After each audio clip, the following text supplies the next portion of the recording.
Welcome to part 2 of book summary of How to Win Friends and Influence People by Dale Carnegie.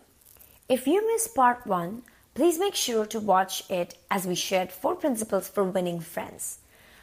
This video is in collaboration with Read to Grow YouTube channel. Make sure you subscribe to their channel for more book summaries.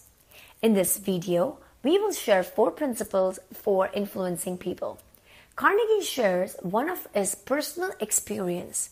He once employed an interior decorator to make some work in his home. When the bill arrived, he was dismayed. A few days later, his one friend visited his house and looked at his interiors. The price was mentioned, and she exclaimed, "What? That's awful! He charged you higher." Yes, it was true, but few people like to listen to truths that reflect on their judgment. So, being human, he tried to defend himself. The next day, another friend dropped in, admired his interiors. His reaction was totally different. "Well, to tell the truth," he said, "I can't afford them myself. I paid too much. I'm sorry I ordered them." When we are wrong, we admit it to ourselves. And if handled gently, we may admit it to others. But we won't admit it if someone else does it in blunt manner. We get defensive and get angry on him. Therefore, show respect for the other person's opinion. Never say you're wrong. That's the first principle. There are times when we need to correct others or offer some tough advice. Normally, what many people do is that they start the process with sincere and honest praise.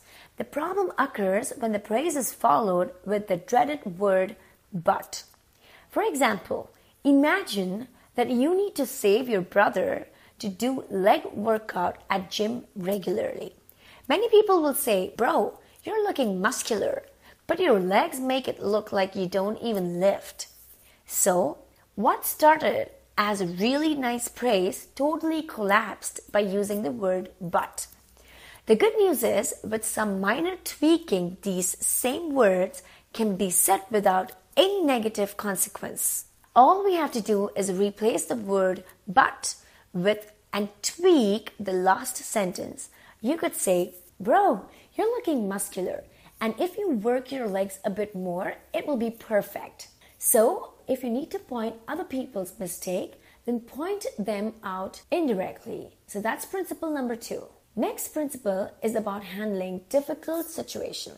Carnegie shares another story of how O.L. Straub, an engineer, needed to get his rent lowered or he wouldn't be able to afford it.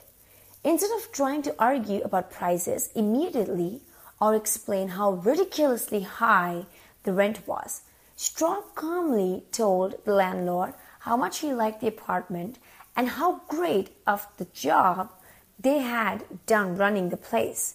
He then said he wanted to stay for another year, but he simply couldn't afford it. The landlord actually went out of his way to help Straub achieve a lower and much affordable rent. So, whenever we face any difficult situation, we must avoid arguing and try to solve it in a friendly manner. That's principle number 3. Begin in a friendly way. If you encounter someone that isn't doing as well as they can, don't criticize them. You can change a person's attitude or behavior by giving them a big reputation or lead up to. Carnegie has shared the story of one school teacher. When Mrs. Ruth Hopkins, a 4th grade teacher in Brooklyn, New York, looked at her class roster the first day of the school, her excitement and joy of starting a new term was tinged with anxiety. In her class this year, she would have Tommy T, the school's most notorious bad boy. His 3rd grade teacher had constantly complained about Tommy. His only redeeming feature was his ability to learn rapidly and master the school work easily. Mrs. Hopkins decided to face the Tommy problem immediately. When she greeted her new student, she made little comments to each of them. "Rose, that's pretty dress you're wearing. When she came to Tommy, she looked him straight in the eyes and said, "Tommy, I understand you are a natural leader.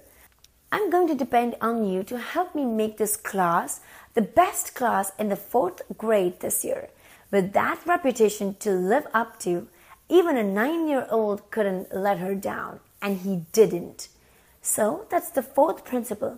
Give the other person a fine reputation to live up to."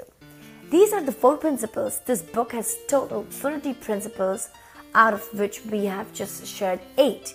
Make sure to read this book for more learnings. Make sure you are subscribed to our channel for becoming an effective communicator, and also don't forget to subscribe to Read to Grow channel for more book summaries.